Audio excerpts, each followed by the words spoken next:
YSR Congress party అధినేత AP మాజీ ముఖ్యమంత్రి వైఎస్ జగన్మోహన్ రెడ్డి గారు మావిగన్ గురించి మరొకసారి ప్రస్తావించడం జరిగింది. ఆయన ఈసారి 2029 ఎన్నికలకు మావిగన్ పేరుతోటే మేము వెళ్తున్నాము, ఖచ్చితంగా మేము దీనికే కట్టుబడి ఉన్నాము అని చెప్పి క్లారిటీ ఇచ్చేయడం జరిగింది. మరి ఓవరాల్ గా ఈ అంశం వెనుకున్నటువంటి ఉద్దేశాలు ఏంటి, నెక్స్ట్ పార్టీ ఏం చేయబోతుంది ఏంటి, ఈ అంశాల మీద మనతో విశ్లేషించడానికి వైఎస్ఆర్ కాంగ్రెస్ పార్టీ అధికార ప్రతినిధి పుణ్యశీల గారు మనతో ఉన్నారు. ఆమెతో మాట్లాడదాం. నమస్తే పుణ్యశీల గారు. నమస్తే సార్. మేడం, జగన్ గారు మొన్న ప్రెస్ మీట్ లో క్లియర్ గా చెప్పేశారు, అయితే అమరావతికి మేము వ్యతిరేకం కాదు అని చెప్పారు. సో మేము మావిగన్ కి కట్టుబడి ఉన్నాము, మచిలీపట్నం, విజయవాడ, గుంటూరు మూడింటిని కలిపి మేము డెవలప్ చేస్తాము, ఉన్నటువంటి రిసోర్సెస్ ని యూజ్ చేసుకోవాలి, కొత్తగా నగరాలు నిర్మించాల్సినటువంటి అవసరం లేదు, వచ్చే ఎన్నికలకు మేము ఇదే అజెండాతో ముందుకు వెళ్ళబోతున్నాం, మేనిఫెస్టోలో కూడా ఇదే పెడతాం అని చెప్పి క్లారిటీ ఇచ్చేశారు. మరి ఓవరాల్ గా ఏం చేయాలనుకుంటున్నారు, ఉద్దేశం ఏంటి? 3 రాజధానులు తీసుకొచ్చారు, మళ్ళీ దాన్ని వెనక్కి తీసుకున్నారు, ఇప్పుడు మావిగన్ అంటున్నారు, నెక్స్ట్ ఏం చేయబోతున్నారు ఓవరాల్ గా? Sir, no other thought. ఖచ్చితంగా జగన్మోహన్ రెడ్డి గారు ఏదైతే ఎక్స్ప్లెయిన్ చేశారో దానికి ఖచ్చితంగా వైఎస్ఆర్ కాంగ్రెస్ పార్టీ ఆ స్టాండ్ని స్వాగతిస్తోంది, గౌరవిస్తోంది. మా నాయకుడు ఏ ఆత్మస్థైర్యంతో, ఏ ఆత్మవిశ్వాసంతో చెప్పాడో అదే ఆయన పర్సనల్ అయితే కాదు సార్, ఆంధ్ర రాష్ట్ర ప్రజల భవిష్యత్తు కోసం, అలాగే ఆంధ్ర రాష్ట్ర ప్రజలకి సంబంధించినటువంటి స్థితిగతుల్ని తలక్రిందులు చెయ్యకుండా, ఏదో అది 5 సంవత్సరాలు అధికారంలో ఉంటాం కదా అన్న అహంకారంతో మరి అవకాశం కుదిరిన చోటల్లా అప్పులు తీసుకొచ్చేసి అమరావతి పేరుతో ఇప్పటి వరకు చేసినటువంటి మాయాజాలానికి తెర దించటానికి జగన్మోహన్ రెడ్డి గారు తీసుకున్నటువంటి బ్రహ్మాస్త్రం మావిగన్ సార్. డెఫినెట్గా. ఎందుకంటే అక్కడ మనకి చాలా రియాలిటీ కనిపిస్తుంది సార్. మీరు గమనించినట్లయితే చాలాసార్లు మనం విశ్లేషించుకున్నటువంటి సందర్భాలు కూడా 110 కిలోమీటర్ల కారిడార్ కావచ్చు, రోడ్ కనెక్టివిటీ కావచ్చు, ఎయిర్పోర్ట్ కనెక్టివిటీ కావచ్చు, ట్రైన్ ఫెసిలిటీ కావచ్చు, అట్లాగే పోర్ట్, అంతకు మించి పోర్ట్, మచిలీపట్నం పోర్ట్. సో దీనివల్ల మనకి డే 1 నుంచే గ్రోత్ ఇంజిన్ స్టార్ట్ అవుతుంది అని చెప్పినటువంటి ఆయన మాట. అట్ ద సేమ్ టైం 2 లక్షల కోట్లయితే మరి చంద్రబాబు నాయుడు గారి విజనరీ ప్రకారంగా 2 లక్షల కోట్ల రూపాయల ఖర్చు అయితే, మరి జగన్మోహన్ రెడ్డి గారి ఆలోచన విధానం మీద కేవలం అందులో 10% అంటే 20,000 కోట్ల రూపాయలతో కావలసినటువంటి ఆల్రెడీ ఇన్ఫ్రాస్ట్రక్చర్ డెవలప్ అయి ఉన్నటువంటి ఈ 3 నగరాలని డెవలప్ చేసుకుని దానికి రాజధాని పోకడలు తీసుకొచ్చి అందులోనే మరి గుంటూరు ప్రాంతం కూడా కలిసినటువంటి నేపథ్యంలో విజయవాడ, గుంటూరు మధ్యలో ఉన్నటువంటి అమరావతి 29 ప్రాంతాలు ఏవైతే చంద్రబాబు నాయుడు గారితో అన్యాయం అయిపోయినాయో ఆ గ్రామాలకి, గ్రామ రైతులకి కూడా మంచి చెయ్యాలి అనేటటువంటి ఒక సదుద్దేశంతో ఆయన బ్రహ్మాస్త్రం లాంటి ఒక ఆలోచన చేశారు. అది ఖచ్చితంగా ఆంధ్ర రాష్ట్ర ప్రజలకి మంచి చేసేటటువంటి పరిస్థితి. మరి మన ఆంధ్ర రాష్ట్రానికి సంబంధించి అటు నుంచి చూసుకున్నా, ఇటు నుంచి చూసుకున్నా కూడా ఇది మధ్యలో అవుతుంది కాబట్టి ఖచ్చితంగా ఆంధ్ర రాష్ట్రానికి మావిగన్ is going to be a wonderful capital sir. ఇది మాత్రం నాకు చాలా నమ్మకమైనటువంటి ప్రగాఢ విశ్వాసం. మేడం, మీరన్నట్లు మచిలీపట్నం, విజయవాడ, గుంటూరు ఈ 3 పట్టణాల పరిధిలో రాజధాని విస్తరించడం అనేది బాగానే ఉంటుంది. ఎందుకంటే highways connectivity, ports, airport, bus stations, railway stations అన్నీ కూడా అందుబాటులో ఉన్నాయి, already well developed and connectivity బాగున్నటువంటి ప్రాంతాలు. బాగానే ఐడియా బాగుంది. అయితే ఇక్కడ మీరు అమరావతికి మేము వ్యతిరేకం కాదు అని చెప్తూ వస్తున్నారు. అమరావతికి వ్యతిరేకం కాదు అంటూనే మరొక పక్కన 29 ఎన్నికల్లో మేము మావిగన్ వర్సెస్ అమరావతిగా వెళ్తున్నాం అంటున్నారు. సో మీరు వ్యతిరేకం కాదన్నప్పుడు వర్సెస్ అనేది రాకూడదు కదా. వర్సెస్ అంటేనే మీరు పోటీ పడుతున్నారు అనేది అర్థం, మేము దాన్ని వ్యతిరేకిస్తున్నాం అనేది అర్థం. మరి అదెందుకు మాట్లాడుతున్నారు? దానికి అర్థం కూడా నేను చెప్తాను సార్. అదే మేము ప్రతి ఒక్కరికి కూడా అర్థమయ్యేటటువంటి విధంగా చెప్పడానికి మేము రంగం సిద్ధం చేసుకుంటున్నాం. అసలు what is meant by that అంటే సార్, చంద్రబాబు నాయుడు గారు వ్యూ చెప్తున్నా మీకు. ఇదే అమరావతిని రాజధాని అన్నాడు, 2 మార్లు ప్రధానిని తీసుకొచ్చి శంకుస్థాపన చేసి అప్పుడొక 600 కోట్లు, ఇప్పుడొక 600 కోట్లు, 1200 కోట్ల రూపాయలు శంకుస్థాపనకి నాశనం చేశాడు. ఫస్ట్ టైమ్ ఏమో మరి ప్రధాని గారొచ్చి చెంబుడు నీళ్లు, గుప్పెడు మట్టి తీసుకొచ్చి మమ అనిపించి వారు వెళ్ళిపోయారు. తర్వాతేమో ప్రత్యేక హోదా గూడా ఏమీ ఒక్క మాట చెప్పినటువంటి పరిస్థితి లేదు.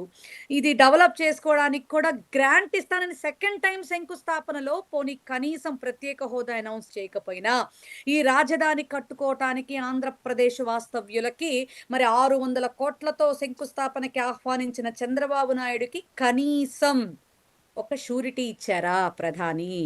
గ్రాంట్ ఇస్తాను అని ఏదన్నా అనౌన్స్‌మెంట్ ఇచ్చారా? లేదు. సరికదా! ఒక చాక్లెట్ తీసుకెళ్ళి పవన్ కళ్యాణ్ చేతిలో పెట్టారు. అది ఆంధ్ర రాష్ట్ర ప్రజలందరూ గూడా చూసినటువంటి పరిస్థితి. రెండవది ఎందుకు వర్సెస్ అమరావతి అంటాము కూడా చెప్తున్నాను సార్ మీకు క్లియర్‌గా. సెల్ఫ్ సస్టైనబిలిటీ ఉన్నటువంటి క్యాపిటల్ సిటీ అని చెప్పి ఫస్ట్ చెప్పి, ప్రస్తుతం 70,000 ఎకరాలు చేతిలో ప్రస్తుతానికి పెట్టుకొని, అవి కూడా చాలవు. ఇంకా 50,000 ఎకరాలు కావాలి. ఈ 70,000 ఎకరాలకు గాను మున్సిపాలిటీ అయిపోతుంది. 70,000 ఎకరాల భూమి మున్సిపాలిటీ అయిపోతుందా sir? How it is possible sir? నాకు అర్థం కావట్లేదు. ఇప్పటికే దీని మీద 50,000 కోట్ల రూపాయలు గ్రాంట్ కాదు సార్, అప్పు తీసుకొచ్చారు. అమరావతి కామధేనువు అంటూ అప్పు తీసుకొచ్చారు. మేము అమరావతికి సపోర్ట్ చేస్తాం, బట్ అమరావతి వర్సెస్ మావిగన్ ఎందుకన్నామో ఇదే అర్థం సార్. అమరావతిలో జరిగేటటువంటి అవినీతి కార్యకలాపాలకి మేం వ్యతిరేకం. అమరావతి మీద తీసుకొచ్చేటటువంటి అప్పుకి మేం వ్యతిరేకం. ఆ అప్పుతో చేస్తున్నటువంటి అవినీతి నాటకాలకి మేం వ్యతిరేకం. అలాగే రైతుల దగ్గర నుంచి భూములు లాక్కోవడానికి మేం వ్యతిరేకం.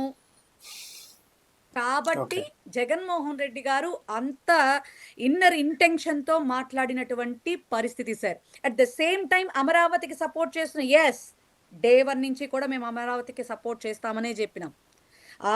ఎందుకంటే చిన్న చిన్న ముక్కలు తీసుకొచ్చి కాపీ పేస్టులు చేసి బయటికి రిలీజ్ చేసి పైశాచికానందం పొందే ఎదవలకి మనం ఏం చేయలేం గానీ సార్, ఆయన మొదటి నుంచి కూడా చెప్పింది మీరు 30,000 ఎకరాలు కాకపోతే 50,000 ఎకరాలైనా సరే గవర్నమెంట్ భూముల్లో కట్టండి, గవర్నమెంట్ ల్యాండ్ బ్యాంకులో కట్టండి.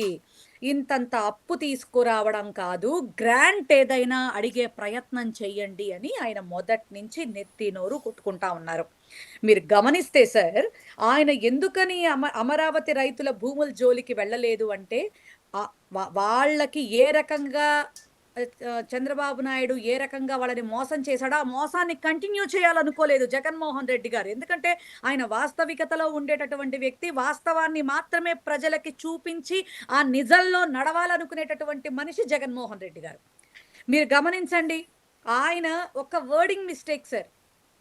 వైజాగ్ అంటే మూడు రాజధానులు, వైజాగ్ ఎగ్జిక్యూటివ్ క్యాపిటల్ అనేటటువంటి ఒక వర్డింగ్ మిస్టేక్ తప్ప ఈ రోజుకి అమరావతి అని డప్పు కొట్టుకుంటున్నటువంటి చంద్రబాబు నాయుడు గారు బ్రాండ్ అంబాసిడర్ ఆంధ్ర రాష్ట్రానికి అని చెప్పుకునే లోకేష్ సైతం అమరావతిలో ఒక్క ఇండస్ట్రీ పెట్టడానికి కూడా ఎందుకు సాహసం చేయడంలా?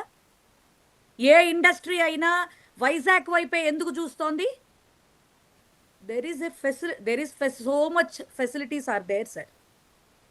ఎందుకంటే అక్కడ ఇప్పుడు మన మావిగనికి ఎట్లాంటి ఫెసిలిటీస్, పోర్ట్ కానీ, ఎయిర్వేస్ కానీ, అలాగే రోడ్ కానీ, ట్రైన్ కానీ, ఈ ఫోర్ వేస్ కూడా వైజాగ్కి అవకాశం ఉంది. కాబట్టి ఆ ప్రదేశంలో ఇంకా అట్ ద సేమ్ టైం ప్రభుత్వానికి సంబంధించినటువంటి విలువైన భూములు కూడా అక్కడ ల్యాండ్ బ్యాంకుగా మనకున్నాయి. సో ఎవరైనా సరే అక్కడికి ఇంట్రెస్ట్ చూపించడానికి మరో హైదరాబాద్ లాగా అది త్వరగా డెవలప్ అవుతుంది అని పాపం ఆయన ఆశపడ్డారే తప్ప, ఆయన ఏదో పాముకు తిందామన్నటువంటి విషయంగా మాత్రం ఆయన ఏ రోజు ఆలోచన చెయ్యలేదు. ఆ వైజాగ్ సిటీని మరి చాలా గొప్పగా నిలబెట్టేటటువంటి ప్రయత్నంలోనే అక్కడ అద్భుతమైనటువంటి ఒక భవనాన్ని కూడా ఆయన కట్టి చూపించటం కూడా జరిగింది. దౌర్భాగ్యం ఏంటంటే మొన్న రాష్ట్రపతిని మరి వైజాగ్లో కార్యక్రమం జరుగుతూ ఉంటే మరి రాష్ట్రపతి గారిని గౌరవించడానికి ఈ ముఖ్యమంత్రిగా ఇతను ఎళ్ళలేకపోవటం, చక్కగా ఆ భవనంలో రాష్ట్రపతి గారికి గనక చక్కగా గనక ఆవిడకి గనక ఆహ్వానం పలికి అందులో ఆవిడకి వసతి గృహం ఏర్పాటు చేసుంటే ఎంత బాగుండేది సార్. ఇవన్నీ పక్కన పెట్టేస్తే మరి ఆ విధంగా జగన్మోహన్ రెడ్డి గారు ఆలోచించి ఆ విధంగా నడిపితే ఒక వర్డింగ్ మిస్టేక్ వల్ల వీళ్ళు దాన్ని డైవర్ట్ చేసి ప్రజల్లోకి విషంలాగా మార్చి జగన్మోహన్ రెడ్డి గారిని తప్పించేటటువంటి ప్రయత్నంలో నానా రకాలుగా ఈవీఎం మ్యానిపులేషన్స్తో గద్దెనెక్కి కూర్చున్నారు. అంతే తప్ప ప్రజలు ఎవ్వరూ కూడా వీళ్ళకి ఇష్టంతో ఓటు వేసినటువంటి పరిస్థితులు లేవు సార్. ఇష్టంతో ఓటు వేసి నిజంగా ప్రజల అభిమానం చూరకున్న నాయకుడు ఎవడైనా కూడా ప్రజలకు అన్యాయం చేయాలనుకోడు. మా నాయకుడు అస్సలు అనుకోడు. ఎందుకంటే వీళ్ళు 2.5 లక్షల కోట్లు ఈ అమరావతికి పెట్టి ఏనాడు ఆంధ్ర రాష్ట్రానికి 2047 అంటున్నాడు సార్. అంత ఎప్పుడు 2014లోనేమో 2027 అన్నాడు. ఇప్పుడు 2047 అంటున్నాడు. ఎవరి వయసు ఇప్పుడు మానవుడి ఆయుష్ ప్రమాణం ఏ టైంలో ఏ రకంగా ఉంటుందో మనం చెప్పలేకపోతున్నాం సార్. మన తరం చూస్తుందా, మన తర్వాతి తరాలు చూస్తాయా? అంటే అసలు ఎప్పటికీ ఆంధ్ర రాష్ట్రానికి ఒక పర్ఫెక్ట్ కన్స్ట్రక్టెడ్ క్యాపిటల్ అనేది ఆంధ్ర రాష్ట్రానికి వస్తుంది అనేది మీరు చెప్పండి. సో ఆ ఉద్దేశంతోనే అమరావతిని సపోర్ట్ చేస్తున్నాం, వ్యతిరేకం కాదు. అట్ ద సేమ్ టైం మావిగన్ versus Amaravati. That's the meaning sir. Okay madam, అయితే మనం కొంచెం వెనక్కి వెళ్తే 2019 ఎన్నికలలో రాజధాని గురించి ఎటువంటి ప్రస్తావన లేకుండానే, అంటే జగన్ గారు మాట్లాడకపోయినా మీ పార్టీ నేతలు కొంతమంది అయితే మాట్లాడటం జరిగింది. మేము అమరావతికి వ్యతిరేకం కాదు కాబట్టి జగన్ గారు ఇక్కడే ఇల్లు నిర్మించుకున్నారు, ఇక్కడి నుంచే పరిపాలన చేస్తారు, మేము మార్చము అని అయితే కొంతమంది మీ పార్టీ నేతలే మాట్లాడారు. What ever it may be. 19 election లో మీరు భారీ విజయాన్ని సాధించారు. 151 సీట్లతోటి అధికారంలోకి వచ్చారు. అధికారంలోకి వచ్చిన తర్వాత ఇక్కడ ఒక చిన్న పాయింట్ ఎవరికి అర్థం కానిది ఏంటంటే, అమరావతిని మార్పు చేయలేదు, అమరావతి ఉంటూనే మరొక 2 రాజధానులు తీసుకొచ్చారు. 3 రాజధానులు అన్నారు, దాంట్లో ఒకటి అమరావతి కూడా ఉంది. బట్ దాన్ని చెప్పుకోవటంలో మీ పార్టీ ఘోరంగా విఫలమైంది. ఎవరు అవునన్నా కాదన్నా ఇది వాస్తవం. 2024 ఎన్నికలకు వచ్చేటప్పటికి ఇదే 3 రాజధానులతో వైసీపీ ఉంది, మేము అమరావతికే కట్టుబడి ఉన్నాం అని చెప్పి కూటమి చెప్పింది. సో 2024 ఎన్నికలకు వచ్చేటప్పటికి కూటమి భారీ విజయాన్ని సాధించింది. ఇప్పుడు 29కి వచ్చేటప్పటికి మీరు మావిగన్ అంటున్నారు, వాళ్ళు స్టిల్ అమరావతి అంటున్నారు. సో ఈ ఫార్ములా నెక్స్ట్ వర్కౌట్ అవుతుందా? సార్ నేను ఒక మాట చెప్తున్నా, మావిగన్ అనే పదం గన్ షాట్ లాగా ప్రజల్లోకి దూసుకు వెళ్ళిపోతున్నటువంటి పరిస్థితుల్లో చంద్రబాబు నాయుడు గారికి గుండెల్లో దడ మొదలయ్యి, మరి ఏ సభలో చూసినా అదే తారక మంత్రం లాగా ఆయన వల్లిస్తా ఉన్నాడు. నేను ఒక్కటి అడుగుతాను సార్, ఒకటి అడుగుతా. ఈ మావిగన్ అనేటటువంటి తూటా లాంటి ఒక మాట మాట్లాడిన రోజు ఉదయమే పార్లమెంటులో వీళ్ళు గెజిట్కి వెళ్ళారు. మావిగన్లో ఉన్నంత క్లారిటీ, మావిగన్లో ఉన్నటువంటి ఫెసిలిటీస్, మావిగన్కి సంబంధించినటువంటి ఒక దిశానిర్దేశం అనేది అక్కడ మీరు చెప్పలేకపోయారు ఎందుకు? జగన్మోహన్ రెడ్డి గారు మాట్లాడిన తర్వాత 2 రోజుల తర్వాత సభలో చంద్రబాబు నాయుడు ఆయన మావిగన్ అంటున్నాడు, మేము ఆల్రెడీ సిఆర్డిఏ పరిధిలో ఇవన్నీ పెట్టేశాము, జగ్గయ్యపేట కూడా ఇన్వాల్వ్ అయ్యి ఉందని మాట్లాడారు. ముందెందుకు చెప్పలేదు మీరు? ఇది మీ ఆలోచనే అయితే ముందెందుకు చెప్పలేకపోయారు మీరు? జగన్మోహన్ రెడ్డి గారి ఆలోచన శైలిని అంచనా వేయడానికి 40 ఏళ్ల ఇండస్ట్రీకి కూడా దమ్ము సరిపోవట్లేదు సార్. ఆంధ్ర రాష్ట్రం అంటే ఎనలేని అభిమానం జగన్మోహన్ రెడ్డి గారికి. ఖచ్చితంగా ఆ రాష్ట్ర ప్రజలకి మంచి చెయ్యాలా, వాళ్ళ నాన్నగారు రాజన్న పాలనలో ప్రజలందరినీ సుభిక్షంగా ఎంత బాగా చూసుకున్నాడో అంతకు మించినటువంటి బాధ్యత, ఎందుకంటే నిర్దాక్షిణ్యంగా విడిపోయినటువంటి మన రాష్ట్రానికి ఒక మంచి క్యాపిటల్ సిటీని కడుతూ అట్ ద సేమ్ టైం ప్రజల్ని వాళ్ళ యొక్క ఫినాన్షియల్ గ్రోత్స్‌ని కూడా పెంచేటటువంటి పరిస్థితిని జగన్మోహన్ రెడ్డి గారు క్రియేట్ చేయాలి అనేటటువంటి ఆయన ఉన్నతమైనటువంటి సంకల్పం ఏదైతే ఉందో సార్, దానికి చంద్రబాబు నాయుడు గారికి చాలా తేడా ఉంది. అందుకే మా విగన్ అనగానే నరాల్లో ఒక్కొక్కళ్ళకి వణుకు మొదలై ప్రతి ఒక్కళ్ళు కూడా మరి గుమ్మడికాయల దొంగ ఎవడయ్యా అంటే భుజాన తడుముకున్నాడన్నట్టుగా ప్రతి ఒక్కళ్ళు గూడా కవరేజీ కార్యక్రమాలు మొదలుపెట్టారు.